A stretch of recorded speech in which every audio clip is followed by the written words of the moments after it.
চলো আজ সারাদিনে কি কি খেয়েছিলাম সেটাই তোমাদের সাথে শেয়ার করে নিই। নমস্কার বন্ধুরা, আমি অর্পিতা। আমার আর একটা নতুন মিনি ব্লগে আপনাদের সকলকে জানাই স্বাগত।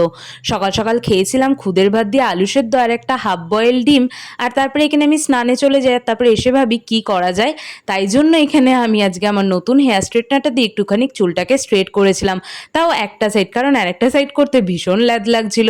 আর দেখো খুব একটা ডিফারেন্স বুঝবে না, কারণ আমার নর্মাল চুলে এমনিতেও স্ট্রেট। আর তারপর দেখো দুপুরে লাঞ্চে খেয়েছিলাম খুবই সিম্পল খাবার, ভাত ডাল আলু চোখা আর ডিমের অমলেট। আর তারপরে এখানে বিকেলে খেয়েছিলাম চাউমিন। আর চাউমিনটাকে একটু নতুনভাবে এক্সপেরিমেন্ট করার জন্য একটা রুটি ডিম দিয়ে ভেজে নিয়ে তার উপর একটু সস মাখিয়ে এই যে চাউমিনটাকে সুন্দর করে এক সাইডে দিয়ে তার উপর দিয়ে দেবো পেঁয়াজ কুচি। তোমরা শশার কুচিও দিতে পারো, আমার কাছে শশা যেহেতু ছিল না তাই শুধু পেঁয়াজটাই দিয়েছিলাম।